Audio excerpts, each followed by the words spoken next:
ज्यादा घना तो नहीं है। देखो हम तो हाँ फौजी आदमी, हम तो गर्मी सर्दी की परवाह करते नहीं।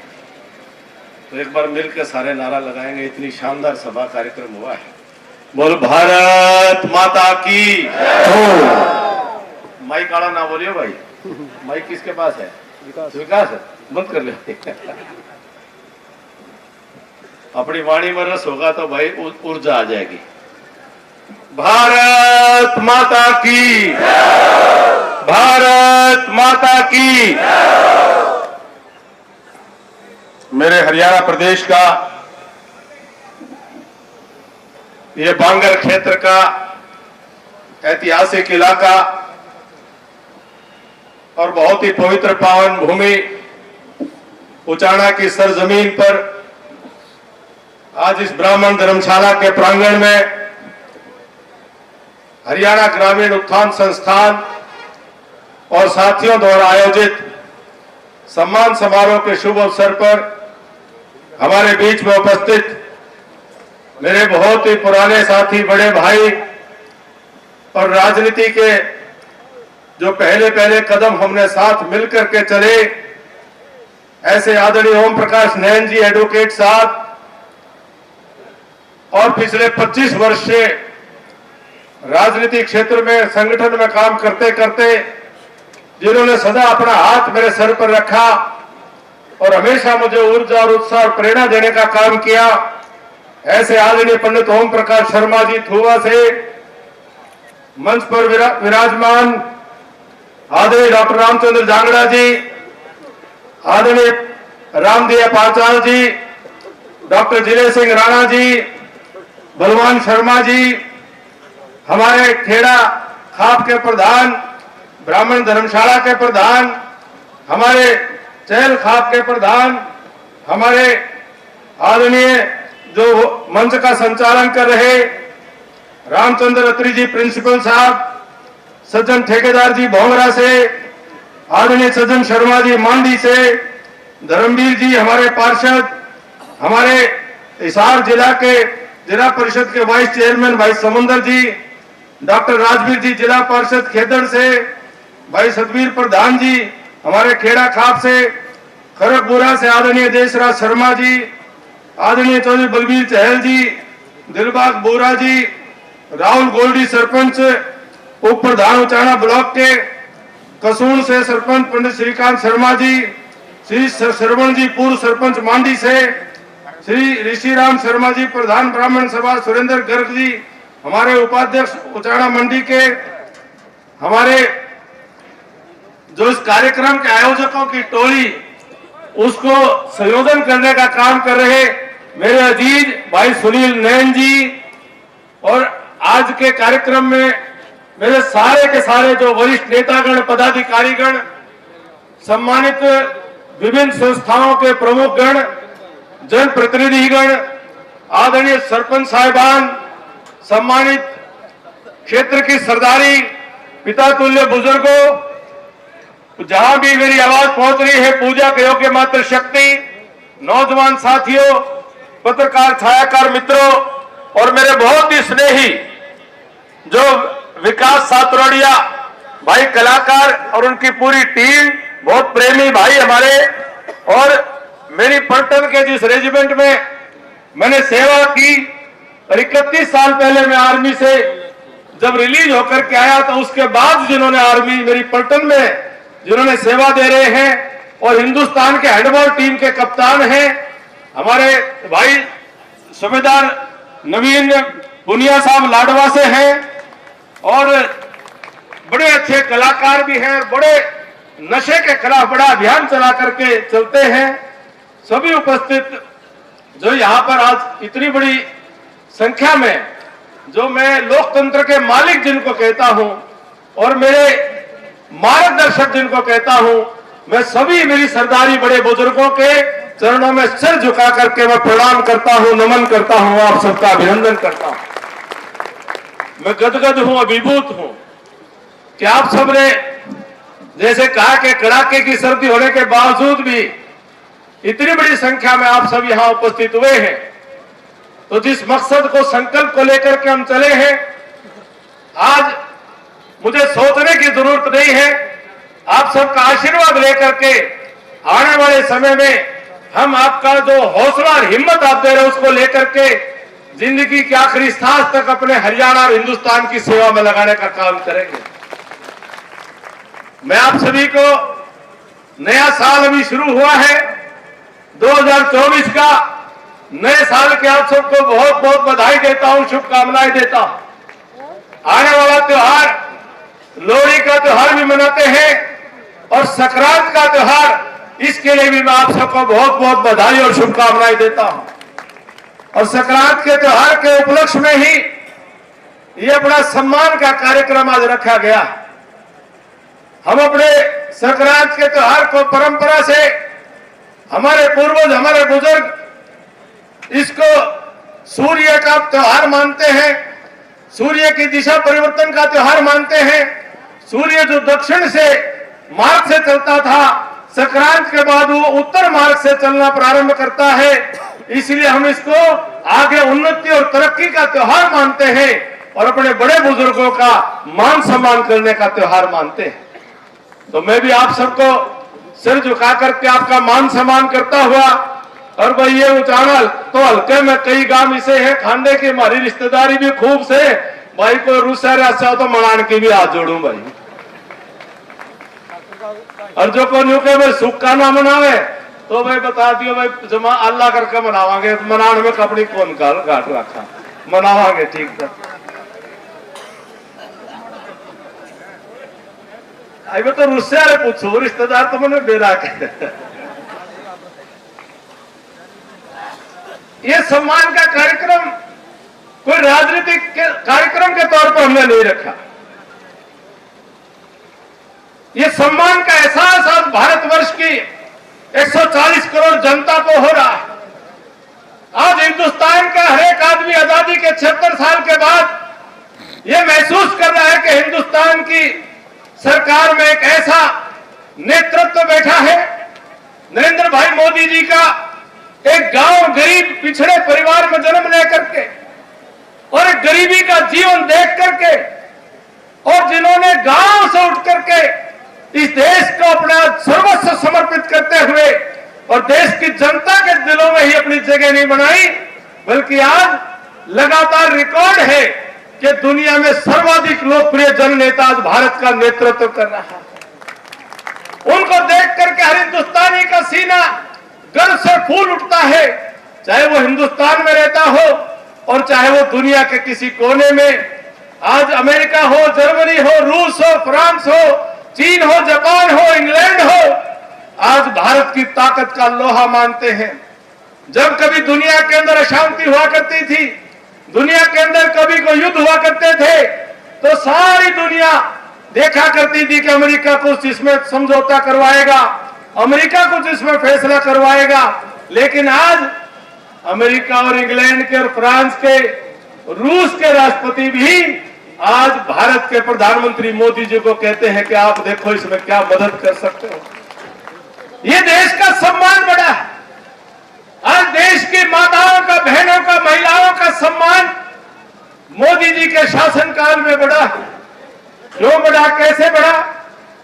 इस देश की आजादी को साल तो 70 हो चुके थे 2014 आते आते, लेकिन किसी ने गांव की मातृ शक्ति, हमारी महिलाओं के उस हालात को कभी नहीं समझा कि वो गांव में अपने घरों से निकल करके रोज सुबह शाम अपनी दैनिक निवृत्ति के लिए,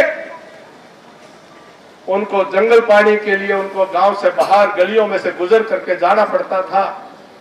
उनकी पीड़ा को कभी किसी ने ध्यान नहीं दिया कि जब तक देश के एक एक परिवार में, एक एक घर में इस प्रकार का शौचालय की व्यवस्था नहीं होगी, माताओं बहनों को यह जलालत सहनी पड़ेगी।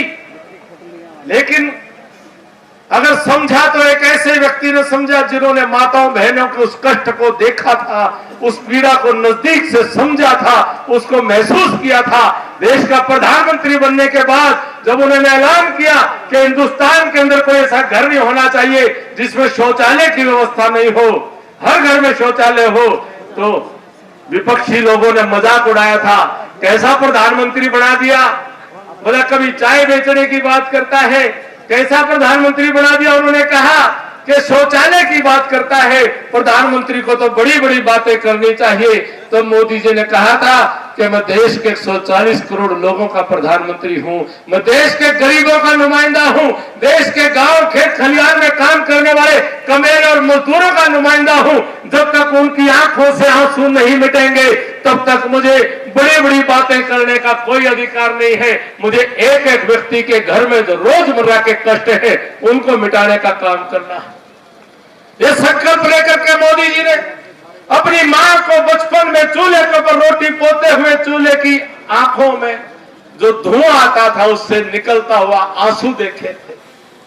ये बात कोई सोने की चम्मच लेकर के पैदा हुआ, कोई राजनीतिक खानदान की विरासत वाला कोई शहजादा नहीं कर सकता था, वो सोच नहीं सकता था।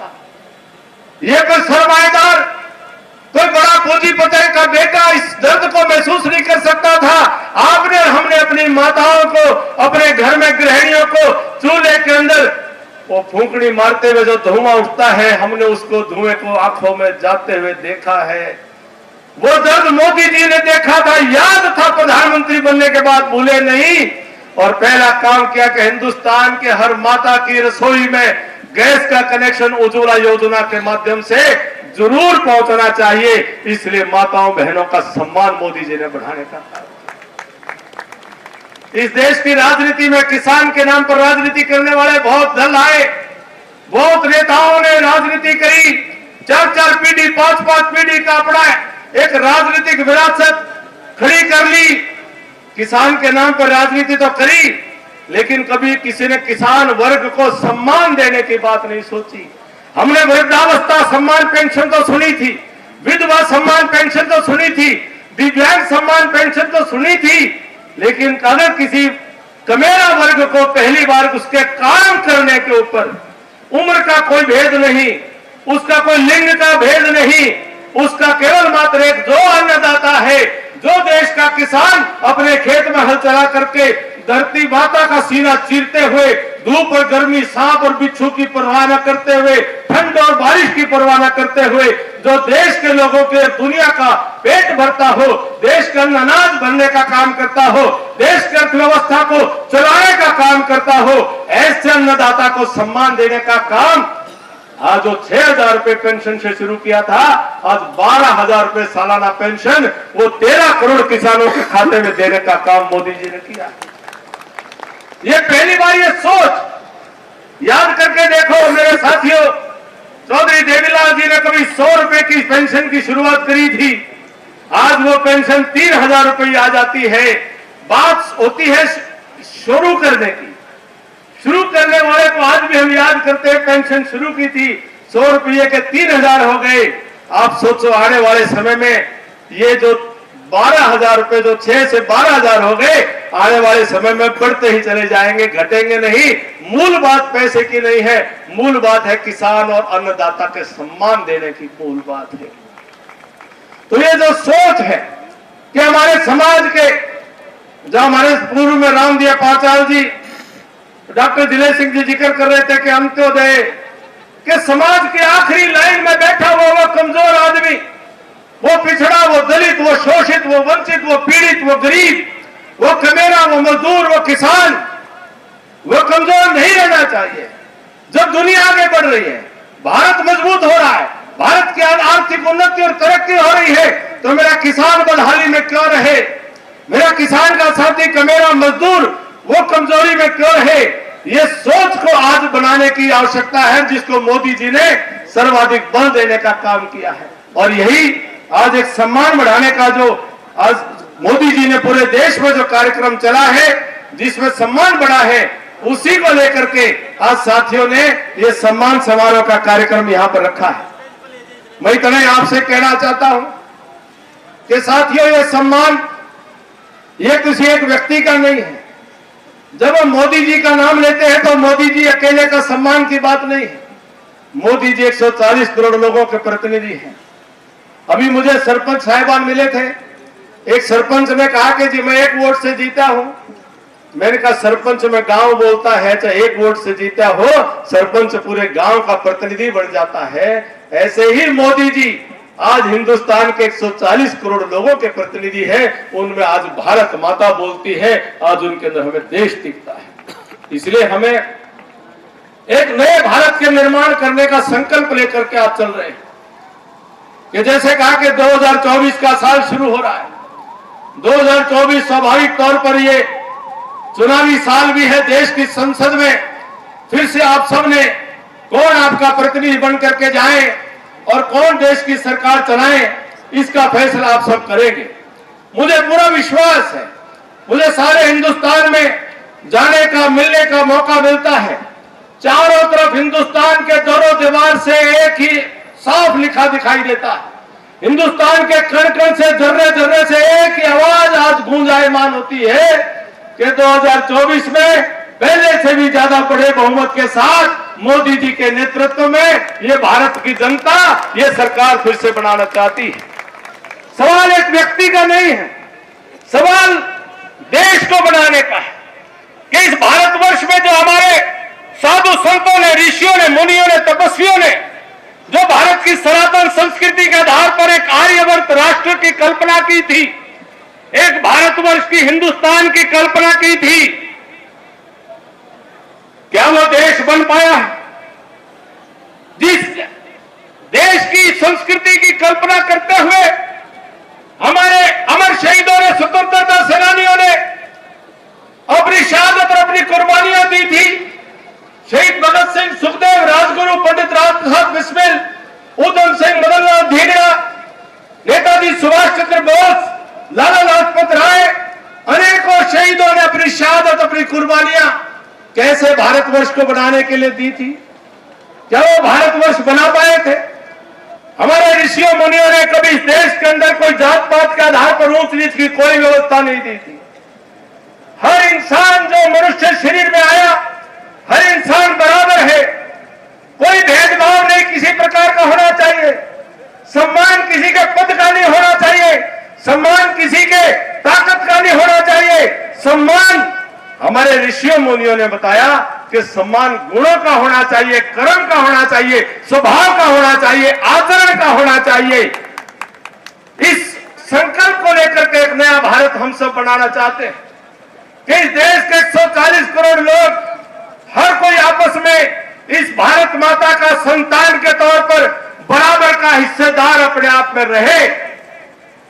इस संकल्प को लेकर के ये सम्मान समारोह का कार्यक्रम आज हम कर रहे हैं। लेकिन आजादी के बाद राजनीति में लोकशाही के नाम पर हमने कैसा खेल देखा। कोई मेरी बात का बुरा ना माने, मैं कोई राजनीतिक खानदान से नहीं हूं, कोई राजनीतिक परिवार से नहीं हूं। हम तो 6 भाई माने जने, 6 में से 3 फौज में भेज दिए और सैनिक है, फौजी है, सीधी सीधी बात करने का स्वभाव है। कई मेरे तो रूस जा रहे, नाराज हो जा रहे, बोला भाई सीधी कह दे, क्यों अपने जो है नहीं, अपना इस इलाके में थोड़ी सी बकाई मान का स्वाद सा आ रहा है, बकाई माए जाओ। लेकिन आजादी के बाद भारतवर्ष की हालात को देखो। संविधान में लिखा डॉक्टर बाबा साहब अम्बेडकर ने कि देश में लोकतंत्र होना चाहिए, जनतंत्र होना चाहिए। जनतंत्र की तरह जगह जन गायब हो गया और जन की जगह वंश आ गया, वंश का तंत्र बन गया। लोकशाही की जगह लोक गायब हो गया और राज आ गया, राजशाही देश में बन गई। प्रजातंत्र की जगह प्रजा गायब हो गई और परिवार आ गया, परिवार तंत्र देश के ऊपर हावी हो गया। साथियों, पूरे हिंदुस्तान की राजनीति पर परिवारवाद ने ऐसी कुंडली मारी कि आम आदमी, आम परिवारों से कोई सोच ही ना सके कि वो भी कभी देश का प्रधानमंत्री बन सकते हैं, प्रदेश के मुख्यमंत्री बन सकते हैं। 4-4, 5-5 पीढ़ी लगातार लाइन लगा दी, 50-50 साल किसी का मौका ही नहीं आने। तो क्या यह सच्चा लोकतंत्र है? क्या सच्चा प्रजातंत्र है? और मोदी जी जैसा व्यक्ति जब देश का प्रधानमंत्री बन जाए तो लोगों को बखाने चल पड़ते हैं। कभी किसी को उकसा देते हैं, कभी किसी को उकसा देते हैं, कभी किसी वर्ग को। सदा इन परिवारवादी ताकतों ने समाज को बांटने की कोशिश की। कभी ये हिंदू मुसलमान के नाम पर डरा करके मुसलमान के वोट ले लो, कभी ये ऊंच नीच के नाम पर डरा करके, कभी दलितों को आरक्षण खत्म करेंगे इसके नाम पर वोट लेने की बात कर लेते हैं, और कभी ये कहेंगे भाई किसान भाई तारे साथ तो गलत कर रहे हैं, इसके नाम पर लोगों को भड़काने की कोशिश करेंगे। किसी न किसी तरह से समाज को बांटने की कोशिश करेंगे। और जब जमा कमजोर पड़ जाए, फिर लोग कहेंगे बोला भाई मारे, फिर जात बिरादरी के उसमें आ जाते हैं, फिर जात बिरादरी का सहारा लेते हैं। जब राज हो जाता है, जब इनमें जात बिरादरी नहीं दिखती, और मैं तो हैरान होता हूं, अपना प्रदेश है, अपने प्रदेश में मैं 25 साल हो गए आप सबके बीच में पार्टी की सेवा करता हुआ, जनता के बीच में काम करने की छोटी सी कोशिश कर रहा हूं, लेकिन मुझे हैरानी होती है जब वो तो चौधरी देवीलाल जी क्या करते थे कि लोकराज लोकलाज से चलता है। पुराने बुजुर्गों को याद होगा, चौधरी देवीलाल जी क्या करते थे, लोकराज लोकलाज से चलता है। चौधरी देवीलाल के नाम पर वोट लेकर के जब राज में आ जाते हैं तो लोकलाज और लोकराज का बेरा नहीं पड़ता, ना लोकराज का बेरा ना लोकलाज का बेरा, राज समझ में नहीं आती। और मुझे हैरानी इस बात की होती है कि पिछले दिनों एक मां का बयान आया कि मुझे इस बात का बड़ा अफसोस है कि मेरा बेटा जो है वो बड्डी वाली सही जगह नहीं बैठ पाया। आया होगा, बयान पढ़ा होगा, सुना होगा। बोला वो मां को अफसोस है कि उसका बेटा बड़ी सीट पर नहीं बैठ पाया। और एक दूसरी मां और लग रही है, अब कई सालों से बुला के बाहर से बोला भाई सारे हरियाणा छोड़ो, मेरे बेटे ने बनाओ। मैं हैरान होता हूं कि हरियाणा प्रदेश के पूरे 3 करोड़ लोगों में से क्या और किसी मां का कोई सपना नहीं? क्या और कोई मां अपने बेटे के लिए सपना नहीं ले सकती? उनकी सपनों की किसी को चिंता नहीं? हम राजनीतिक क्षेत्र में काम करने निकले, हमारा संकल्प है कि इन 2 माओं के 3 माओं के बेटे की चिंता नहीं, हमारी चिंता है कि हरियाणा प्रदेश की प्रत्येक मां की कोख से पैदा हुआ 36 बिरादरी के एक बेटे के भविष्य की चिंता में है। हर बच्चा ये संकल्प ले सके, हर बच्चा ये सोच सके, हर बच्चा ये मंसूबे पाल सके, हर बच्चा ये मंजिल अपने लिए तय कर सके कि वो कितनी बड़ी से बड़ी कुर्सी बजा करके बैठ सकता है और अपने देश और प्रदेश और जनता की सेवा करने का संकल्प ले सकता है। ये कुछ माओं को, कुछ परिवारों को ये हक नहीं मिला हुआ केवल, लेकिन उनकी सोच पर हैरानी होती है कि वो केवल अपने परिवार तक सोच सीमित रखते हैं। अपने परिवार से बाहर इतने ऊर्जावान काबिल नौजवान एक एक गांव में, एक एक गांव के अंदर ऐसे ऐसे काबिल नौजवान बेटे बेटियां हैं। खेल का मैदान तो सारा दुनिया लोहा मानती है, लेकिन मेरे हरियाणा प्रदेश का कोई गांव नहीं है जहां 36 बिरादरी के बेटा बेटी ने शिक्षा, पढ़ाई और योग्यता के दम पर अपने देश और प्रदेश का नाम रोशन नहीं किया हो, विद्या के बल पर नाम रोशन नहीं किया हो। कोई ऐसा गांव नहीं है। 36 बिरादरी के बेटे बेटियों में वो हिम्मत है, लेकिन उनके सपनों की परवाह नहीं है, चिंता नहीं है। और मैं तो उनने भी कहना चाहूं, कई क्या रहा बोला हरियाणा वाले बोला नरे ताकत की तो बात कर ले हैं, लेकिन कई लोग बोला उनने बता दूं IAS के टॉप पर भी हरियाणा तो खूब लिखड़ा करे। हमने भी ये आजमा करके देख रखा, 1994 में पास करके छोड़ दी थी जमा फाइनल, हमने भी जो है छोड़ दी थी। ऐसा नहीं है, हम सेना में भी हैं, हम किसानी में भी हैं, हम खेल के मैदान में भी हैं, पढ़ाई के अंदर भी कोई हमको कमजोर ना माने, कोई गलत फहमी ना पाए, और जिसको गलत फहमी हो वो आ जाए बैठ करके हमारे साथ इम्तिहान कर ले, हम छुट्टी देते हैं। लेकिन ये छुट्टी में हरियाणा का प्रत्येक बेटा बेटी दे सकते हैं, लेकिन क्या मजबूरी है? 4-5 पीढ़ियों के जो बालक पैदा हुआ, थोड़ा सा जवान हुआ, मेरी छाती फट जाया करती थी, मैं नौजवान था, जब मेरे बड़े बड़े बुजुर्ग अपने सिरों के ऊपर पगड़ियां बांधे हुए उन नौजवान बच्चों के पांव की तरफ हाथ बढ़ाते थे, मेरी छाती फट जाया करती थी। ये लोकतंत्र नहीं है, ये हरियाणा प्रदेश का संस्कार नहीं है। ये हरियाणा प्रदेश के समाज की रवायत नहीं है। हम तो अपने गांव के अंदर अपने जब चारपाई के ऊपर भी, खाट पर भी बैठते हैं तो हम अपना जात पात को छोड़ करके भी हम नेक नाता को देख करके उठते और बैठते हैं। हम सराहना और पांच देख करके, हम बड़े और छोटा देख करके बैठते हैं। हम किसी के किले की उसकी इंतकार चेक करके नहीं बैठते कि ये 10 किले वाला है, ये 20 किले वाला है, 2 किले वाला पाए बैठेगा। जो नेक नाते में बड़ा है, तो उसके दाम पर एक ढूंढ भी नहीं हो, वो भी जो है सराहने बैठेगा और मैं उसके पाया बैठूंगा। ये संस्कार मेरे बुजुर्गों ने सिखाया। लेकिन क्या संस्कार बन गए थे कि जो राजनीतिक खानदान में पैदा हो गया, किसी ने पढ़ाई करी हो तो नहीं करी हो, किसी ने कुछ लियाकत हो, कुछ आता ना हो, कुछ जाता ना हो, हमारे पीएचडी पास बालक उनके आगे हाथ जोड़ के खड़े हो जाए, ये ऐसा हरियाणा का समाज हमारे बुजुर्गों ने हमें नहीं बताया था। हमारे बुजुर्गों ने हमें सम्मान और स्वाभिमान के साथ जीना सिखाया था। मैं अपने बांगर की धरती की जो तथाकथित हम राजधानी कह देते उचारा को, मैं बांगर की धरती की सरदारी को आज अपील करता हूं। ऐ मेरे बांगर के सरदारों, आपके अंदर बहुत ताकत है, कुव्वत है, आपके बेटों बेटियों में बहुत हिम्मत है, आपकी छत्तीस बिरादरी के भाईचारा के अंदर बहुत योग्यता है, कोई कमी नहीं है। सिर्फ एक बात को ध्यान कर लो, आपस में मोह कर लो, थोड़ा सा आपस में प्रेम कर लो, आपस में प्यार मोहब्बत कर लो, आपस में एक दूसरे पर भरोसा और विश्वास और यकीन कर लो। थोड़ा आपके बेटे बेटियों का साथ देना शुरू कर दो। आपके बेटे बेटी हरियाणा तो क्या हिंदुस्तान में किसी से कम नहीं है, कमी थोड़ी सी है तो आपके अपने हमारी आपस के प्यार मोहब्बत विश्वास और यकीन की कमी है। बेकाई में आना छोड़ दो थोड़ा सा।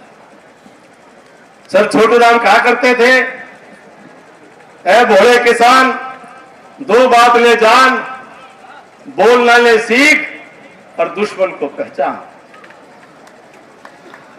आपस में बोलो, बतलाओ, अपनेपन को जानो। और हमारा बहुत नुकसान हो लिया। जो इलाका जहां पर पहुंच जाना चाहिए था, यह इलाका वहां तक पहुंच नहीं पाया। हरियाणा सरकार में वित्त मंत्री के नाते नौकरी आपने मुझे दी थी, आप मेरे मालिक।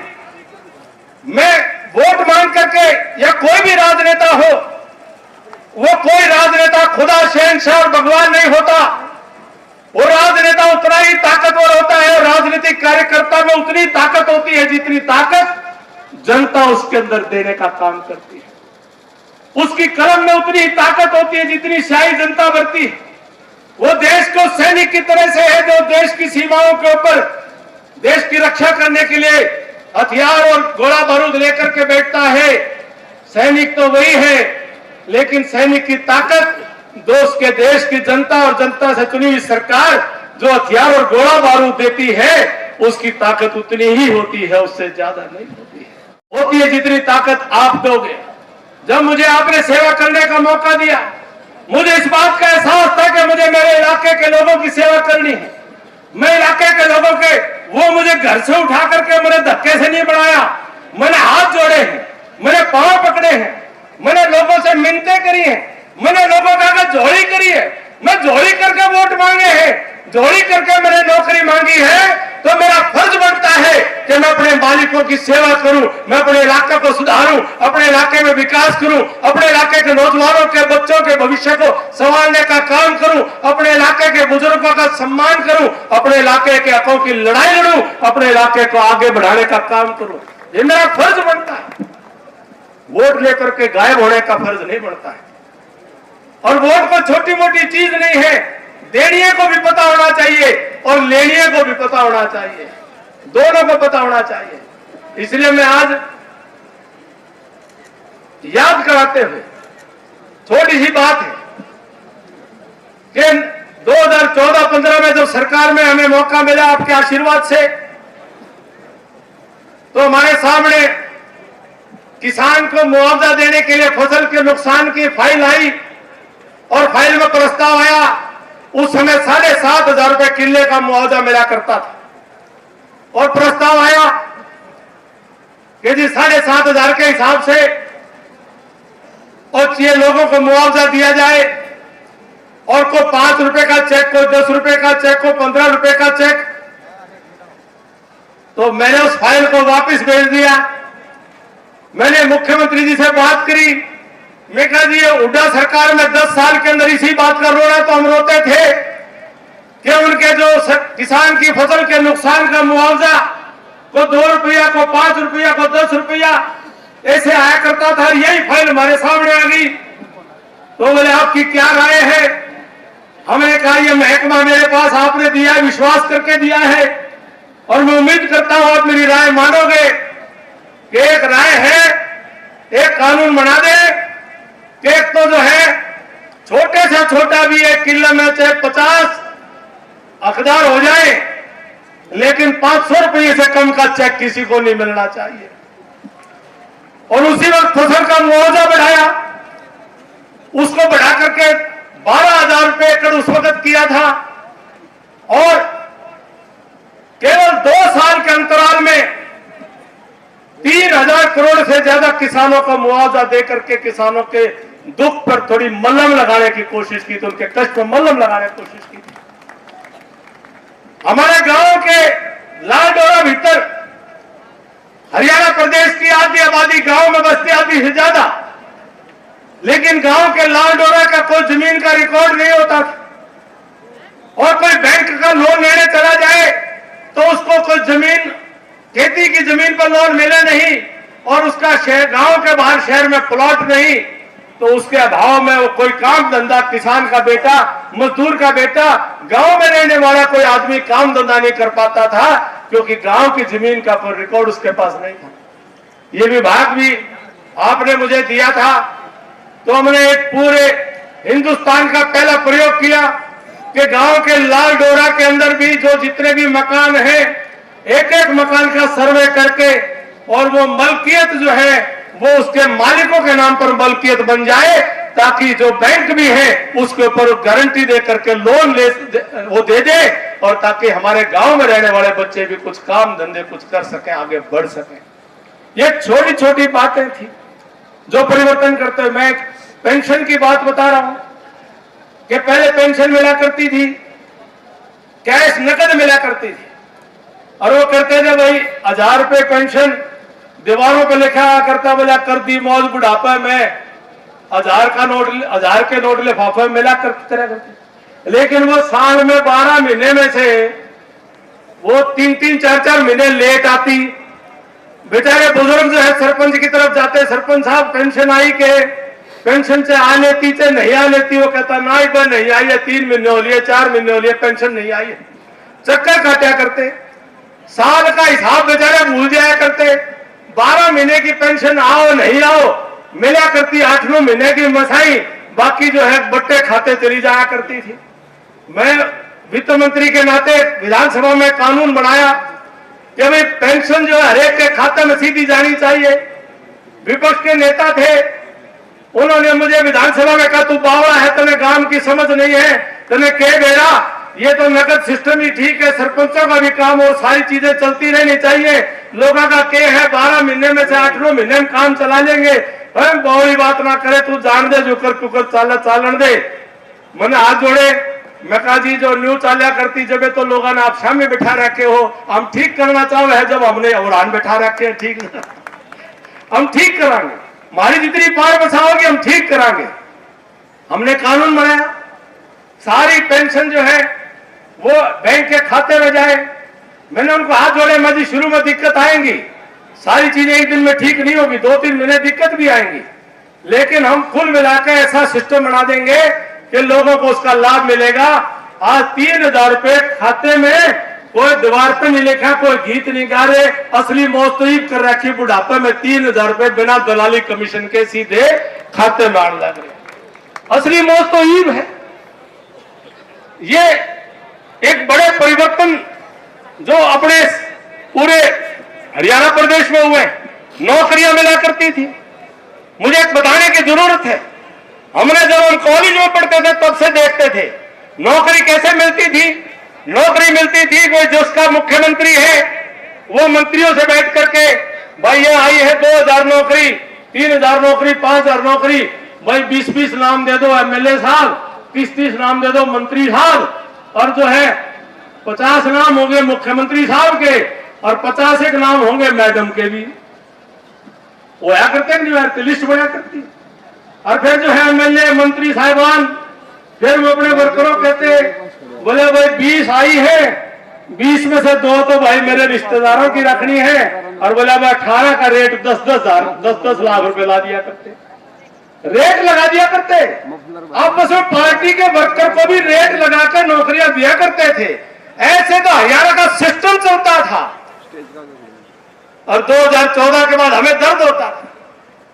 उसके बाद ना कोई जात देखी, ना पात देखी, ना कोई किसी का कुछ देखा। किसी ने हरियाणा में सोचा नहीं था, जो एचसीएस लगा करते करोड़ों रुपए देकर के लगा करते थे। और 2015 में पहली लिस्ट आई, पहली लिस्ट में 80% से ज्यादा बच्चे किसान के बेटा बेटी थे, और बिना पैसे के एचसीएस और एसडीएम लगे थे। और एक बस कंडक्टर की बेटी जब है उसका घर में गया, एक गरीब बस्ती में कॉलोनी के अंदर 2 कमरे के मकान में उसका सारा परिवार ढोल बजा रहा था और यूं नाचा था, उसको तसल्ली नहीं हो रही थी कि वो एसडीएम लग गए, एचसीएस लग गए। वो जाकर हमने तसल्ली कराई, वो पक्के लगे, साचे लगे, वहां मिठाई खा रहे थे हम। एक आधी फिर भी मैंने चोटी भर पूछे, बोला चाची एक बका रहे होता मैं, विश्वास नहीं होता, ना खर्ची ना पर्ची। एक व्यवस्था बदली, जो काबिल बच्चे हैं वो आगे बढ़ेंगे। यह खर्ची पर्ची हरियाणा की नौकरी सिस्टम से तो खत्म कर दी, अब यह खर्ची पर्ची, अब यह राजनीति से भी खत्म कर दो। जो सिफारिशों की खर्ची पर्ची थी ना, राजनीति से आज खत्म कर दो, और व्यवस्था को सुधारने का काम हम करते रहेंगे। आज का जो मैं विषय जो रख रहा हूं कि सम्मान बढ़ाना, किसका सम्मान बढ़ाना है? अभिमन्यु का सम्मान बढ़ाने की बात नहीं, मंच पर बैठे इनका सम्मान बढ़ाने की बात नहीं। सम्मान बढ़ाना है हिंदुस्तान के, हरियाणा प्रदेश के एक एक आदमी का, एक एक व्यक्ति का सम्मान बढ़ना चाहिए। यह संकल्प हमें लेना है। और इस संकल्प को लेकर के मुझे एक मेरा बड़ा प्रिय शेर है, सर छोटराम कहा करते थे कि भाई तुम जब बाधाएं खला से, कहते थे कि तूफान आएंगे, आंधी आएंगी, सारी तकलीफें आएंगी, तुम जब बाधाएं खला से न डरे ख्वाब, तेज हवाओं और तूफान और आंधियों से न डरे पक्षी। ये तो चलती है तुझे ऊंचा उठाने के लिए, जो तकलीफें आती है तो ऊंचा उठाने का काम करती है, हम तकलीफों से नहीं डरते। ये राजनीति में हम आगे चले। मैं गैर राजनीति खानदान से था, कईयों को तकलीफ हो रही थी, बोले यूं क्यों चाल पड़े भाई, इसका क्या हक बने हैं, इसका क्या मतलब है, यूं क्यों खड़े हो रहे हैं, यूं क्यों सिर खा रहे हैं, यूं क्यों भरान हो रहे हैं। सारे मिलजुल कर जवाब बाढ़ लाग लिए, पहले इसने रोको रहे, इसने डॉक्टर रहे, इसने समझाओ रहे, इसने ठीक करांगे, सारा बकाई बुकाई करके सब के पीछे लग गया। मैं बात इसलिए कह रहा हूं कि आज हम ये संकल्प लेकर के चले। मुझे भी राजनीति में काम करते करते 25 साल हो गए, 56 साल की उम्र होगी।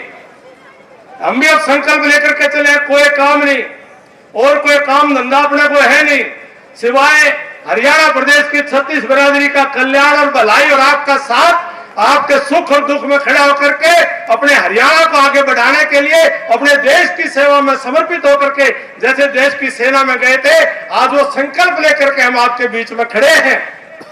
जैसे राम प्रसाद बिस्मिल जी, उन्होंने कहा था, अब न अगले बल बले हैं और न अरमानों की भीड़, अब न अगले बल बले हैं और न अरमानों की भीड़, सिर्फ मर मिटने की हस्ती अब दिले बिस्मिल में है। देखना है जोर कितना बाजुए कातिल में है, देखना है जोर कितना बाजुए कातिल में है। आज हम आपके आशीर्वाद से, मुझे कोई आज इतनी बड़ी संख्या में आप सब आए, मैं 90% लोगों को सीधा जानता भी नहीं, पहचानता भी नहीं। आपका मेरा भी मिलना जुलना नहीं हुआ होगा, आप भी मैंने जानते समझते नहीं होंगे, आप भी मैंने अपने चश्मे से सोच रहे होंगे, कोई सुना होगा उसके हिसाब से बतला रहे होंगे, अपना दिमाग लगा रहे होंगे। लेकिन मिलेंगे जुलेंगे, बोलेंगे, बतलाएंगे और एक दूसरे को जानेंगे।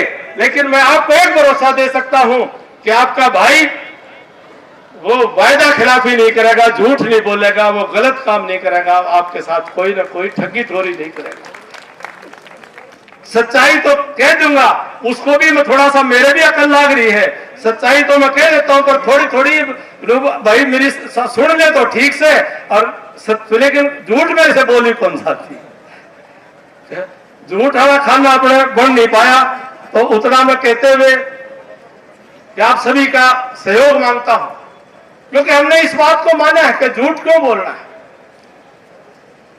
कि हमें सिखाया गया कि खुद ही को कर बुलंद इतना, अपने आप को इतना मेहनत करके अपने आप को इतना खड़ा करो, बनाओ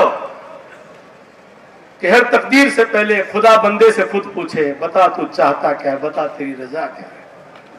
हम ये सोच के चल रहे हैं, लेकिन मैं आपसे इतनी प्रार्थना करूंगा कि सारे आजमा लिए, मैं उस चक्कर में नहीं पड़ा करता, बोला उड़ान वाले पढ़ान वाले, यहाँ वाले वहां वाले, ओढ़ा वाले अड़ा वाले, अठे वाले भट्ठे वाले, इत वाले उत वाले, इनमें नहीं पड़ा करता। कोई किमें बन जा, कोई किमें बन जा, पर एक बात जरूर कहूंगा, सबने मौका मिल लिया, सरसाते भी नहर की लाइन पूरी बढ़िया पानी का बढ़िया बंदोबस्त कर लिए, बोले जो ईख नहीं हुआ करता और भी शुगर में ला लिया था। शौकन साहब याद है उत्पन्नी वाला, सारे सब ने अपना अपने इलाके की बहुत थोथ मिटा ली है। इनके ने अपनी भी बारी आनी चाहिए कि मैंने सोचना है, जो सारे इलाके ने सब ने अपनी अपनी मिटा ली है, तो हम जो है हमारे लिख रखी है, दूसरे के जय बोलनी है, हमने किसी से एतराज नहीं है, किसी से परहेज नहीं है, हमारे यहां अपने हैं सारे, लेकिन एक बार आने भी आने दो भाई, हो लिया तेरा।